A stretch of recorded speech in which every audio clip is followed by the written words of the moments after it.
Hello mga kapatid, God bless, good morning. Thank you Lord. Ayun mga kapatid, laging God bless, good morning. Sasabi ko lagi akong magawa nito, nagpipilm. Ay, umaga. Thank you Jesus. Ayun. Salamat sa Panginoon sa araw na ito. Praise God. Thank you Lord. Ayun, kamusta kayo mga kapatid? Salamat sa araw na ito na patuloy pa rin na tayo ay nasa salita ng Lord. Ito laging ating pinagbulay-bulayan, nagigising tayo at natutulog ng ito yung laman ng ating puso at isipan, ang pagpupuri at pagpasalamat sa Panginoon, hindi lang dito sa pagpipilm ito. Para nga tayo nakababad sa batis, sabi nga, praise God, thank you Lord. Ayun. Thank you Jesus. Ang verse of the day natin mga kapatid ay Unang Hari, 1 King 21 verse 25. Hallelujah. Dahil sa mga sulsol ni Jezebel, walang kapantay sa mga kasamaang ginawa ni Ahab sa paningin ni Yahweh. Ayun, walang makapantay sa kasamaang ginawa ni Yahweh dahil kasusulsol nitong si Jezebel. Naranasan nyo ba? May mga Jezebel sa panahong ito o baka tayo itong Jezebel na ito mahilig manulsol. Mayroong ina na masahol kay Jezebel, yung anak ay pinagsasabong na parang manok. Sulsulan niya yung isa, susulsulan yung isa. Ayan, pagka may pagka-Jezebel ang nanay o ang tatay, ang gulo ng pamilya, hanggang sa kapuapuhan niya. Hindi si Jezebel ang pinag-usapan dito, kundi tayo. Baka tayo may pagka-espiritu ni Jezebel ay mag-isip-isip at magbago-bago. Hallelujah. Lord, maraming salamat sa araw na ito. Itong verse na itong pagsimula namin, may paalala ka sa amin. Hindi si Jezebel ang pinag-usapan dito. Tapos na sila, kami ngayon ang pinalalahanan mo na ang bawat isa sa amin may pagka-Jezebel, kaya at may pagka-haring Ahab na ito na madali masulsulan. Itong lahat ay kami ang kausap mo, Panginoon, at may paalala ka sa amin, Lord. Thank you, Jesus. Hallelujah. Ginawa niya ang mga mahalay na kasalanan sa magitan ng pagsamba niya sa mga Diyos-Diyosan, gaya ng mga Amoreo na pinalayas ni Yahweh noong pumasok ang bayang Israel sa lupaing iyon. Hindi lang yun. Pagsamba sa Diyos-Diyosan, paggawa ng kasamaan, panlalamang sa kapwa. Hindi lang sa pagsamba sa Diyos-Diyosan. Mga kasamaan na ginagawa, hindi nakita yung kabutihan na ginagawa ng kapatid, ng kapwa, kundi pagkarinig ng sulsul, doon agad may makikinig. Ayun, tayo ang kausap mo ng Panginoon dito, mga kapatid. O, baka naman tayo to si Jezebel, mga kapatid. 1 King pa din, 21 verse 1 hanggang 5. Ayun, malapit sa palasyo ni Haring Ahab sa Jezreel, sa Samaria, ay may isang ubasan na pag-ari ni Nabot. Yun, sinabot dito, o tayo ay ito'y dito sa papel ni Nabot. Isang araw sinabi ni Ahab kay Nabot, ibigay mo sa akin ang iyong ubasan, gagawin kong taniman ng gulay sapagkat malapit ito sa aking palasyo. Papalitan ko ito ng mas mainam na ubasan o kung gusto mo naman, babayaran ko na lang ito sa tamang halaga. Hallelujah. Diba? Huwag tayo magpabayad para lang doon sa kung ano man yan. Ngunit ganito ang naging sagot ni Nabot, minana ko pa po sa aking mga ninuno ang ubasang ito, hindi papayagan ni Yahweh na ibigay ko ito sa inyo. Ayan. Hindi lang yun, yung pag may inalok sa atin na kasamaan pala, yung manindigan tayo, ibig sabihin mga kapatid, inalok ka ng kung anong bagay para lang sa kasamaan nitong mga sakim at ganid na nagsusulsulan, ay manindigan tayo kahit wala tayong kakampi dito sa digdig nito, kakampi natin ang Lord. Ayun ang ibig sabihin nun. Hindi lang kung yun talagang, kasi tapos na sinapot. Itong mga kasaysayan to, pinag-aralan natin, may matutunan tayo dito at kung tayo ay dito pala sa na to, sinabot, si Ahab o si Jezebel, isa sa atin. Hindi sila pinag-usapan kundi tayo. Amen. Verse 4 hanggang 5. Umuwi si Ahab na malungkot at masama ang loob dahil sa sagot ni Nabot. Nagkulong siya sa kanyang silid, hindi makausap at ayaw kumain. Lipitan siya ng asawa niyang si Jezebel at tinanong, ano bang problema mo at hindi ka makakain. Ayan. Ito, pag ganito ang may mundo ka ng pamilya na ganito, imbis na payuhan ng mabuti, susulsulan pa at gagawa pa ng masama. Ang sagot sa kanya ni Jezebel, para ka namang hindi hari ng Israel. Halika na, kumain ka at huwag ka nang malungkot. Ibibigay ko sa iyo ang ubasan ni Nabot. Ayun, gumawa ng kasamaan to si Jezebel. Kung tayo ay napatayo dito sa karakter ni Nabot at ginawan tayo ng masama, pinagtulungan itong mga sulsulan ng sulsulan, huwag tayong mangamba. Bahala ang Panginoon dyan. Pinapatay ito ni Jezebel to si Nabot para makuha yung kanyang lupain na ayaw niya bigay. Kumuha kayo ng dalawang sinungaling na saksi, sabi nito si Jezebel. Harap ng ganito, sumbong laban sa kanya, nilapastangan niya ang Diyos at ang hari. Pagkatapos, dalhin ninyo siya sa labas ng lungsod at batuhin hanggang mamatay. Ano? Binato na hanggang mamatay ito si Nabot. Sipin mo yun, ano? Lumabas ang dalawang bayarang saksi at siya'y pinaratangan ng ganito, nilapastangan ni Nabot ang Diyos at ang hari. Kaya't sinabot ay inilabas sa lungsod at binato hanggang mamatay. Ayun, binato hanggang mamatay. Minsan tayo ay hindi naman namatay. Physically, yung lahat ng nagawa mong kabutihan. Pagbintangan ka ng kung ano-ano ng sarili mong mga kamag-anak o kapatid para lang ipahamak ka. So, no, walang problema yun kasi ang Lord naman ay kasama natin. Kaya minsan tayo tumanggap ng bayad na, minsan papasunod ka na kung ano-ano na ipasabi sa iyo. Lahat ito ay may paalala sa atin mga kapatid. Sabi naman agad siya kay Jezebel, patay na po sinabot na taga Jezreel. Yun, pinatay nila dahil doon sa sinabot naman yun. Tayo buhay na buhay at patuloy na nalig sa Panginoon. Hallelujah. 13 hanggang 21 yun, basahin na natin tuloy mga kapatid. Pagtanggap ng ganoong balita, nagpunta si Jezebel kay Ahab at sinabi, hayan, kunin mo na ang ubasan. Ubasang hindi mo mabili kay Nabot, hindi na siya makatutol, patay na siya. Nang malaman ni Ahab na patay na si Nabot, pumunta siya sa ubasan upang upang angkinin iyon. May mga nangyari taga ngayon hanggang sa panahon ito mga kapatid. Minsan kung tayo na tayo dito ay kilala tayong ganun, ay manalig lang sa Panginoon at magtiwala. Sinabi ni Yahweh kay Elias na taga Tisbe, puntahan mo agad si Haring Ahab sa Samaria, makita mo siya sa ubasan ni Nabot, naroon siya upang kamkamin iyon. O hanggang mula noon may mga ngamkam.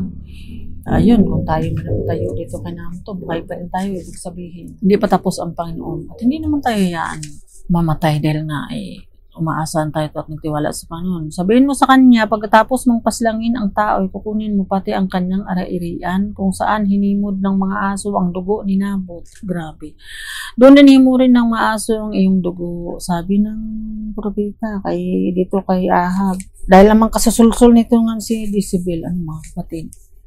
Sinabi ni Ahab kay Elias, nakita mo na naman ako, aking kaaway. Sagot naman sa kanya ni Elias, sinanap kita muli sapagkat nalulung ka na sa paggawa ng masama sa paningin ni Yahweh. Sabi naman ni Elias, Hallelujah 21, malagim na parusa ang babagsak sa iyo. Ganito ang ipinasabi ni Yahweh, itatakwil kita, lilipulin ko ang mga anak mong lalaki, matanda at bata. 22, paparusahan kita tulad ng ginawa kong sa angkan ni Jeroboam. Ito kasi Jeroboam, pinarusahan din ito ni Yahweh, na anak ni Nebat, at sa angkan ni Baasa na anak ni Ahasiya, sapagkat ginalit mo ako at hinimok mo ang Israel sa pagkakasala. Ito naman ang pahayag laban kay Jezebel. Si Jezebel ay lalapain ng mga aso sa loob mismo ng Jezreel. At nangyari nga ito dito kay Jezebel dahil wala siyang kasing sama. Ayun, sino ngayon sa panahon ito? Tumanda ng sulsul ng sulsul, nagmukha ng aso, sulsul dito, sulsul doon. Ayaw pa rin tumigil. Sino man sa angkan ni Ahab ang mamatay sa bayan ay kakainin ng mga aso. Sino mang mamatay sa bukid ay kakainin ng mga buwitri. Ayan ang nangyayari doon sa mga taong sulsulan ng sulsulan. Kasusulsul, walang tigil.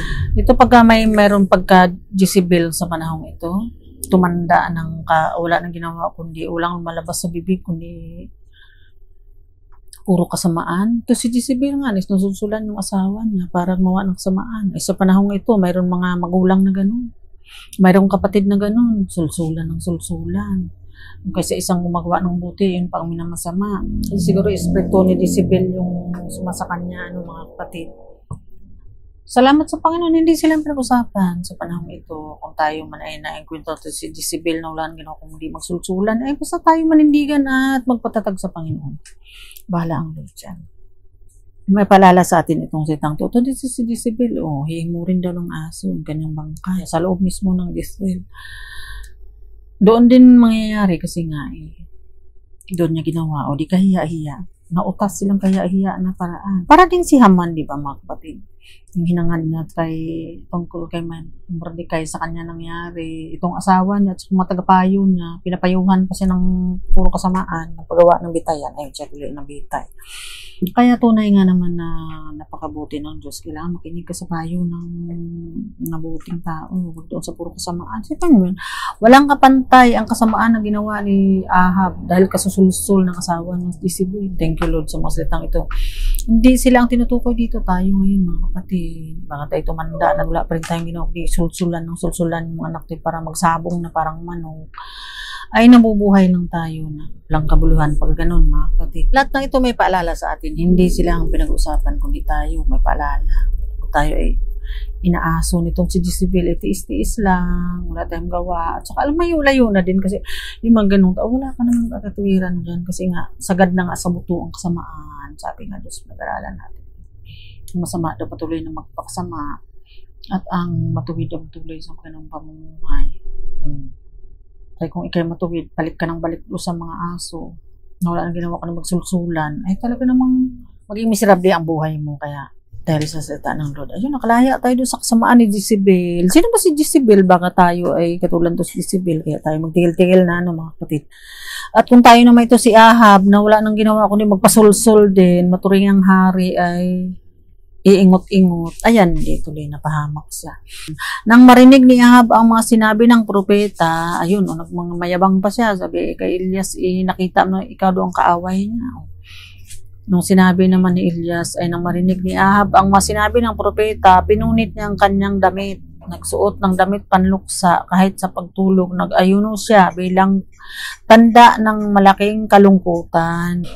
Ito naman si Ahab, nagsisi naman siya, nag-ayuno siya, tanda ng kalungkutan, o hari pa yun. Pero mayroon sa panahong ito nang may pagka-Jezebel na, ay dangan nilumpo na ng Panginoon, ayaw pa rin tumigil, kapanunulsul, mga kapatid. Grabe. Ayun, 29, napansin mo ba kung paano nagpakumbaba sa harapan ko si Ahab? Sapagkat nagpakumbaba siya, hindi ko itutuloy ang parusa sa kanya habang siya'y nabubuhay. Ngunit pagkapatay niya, paparusahan ko ang kanyang angkan. Ayan.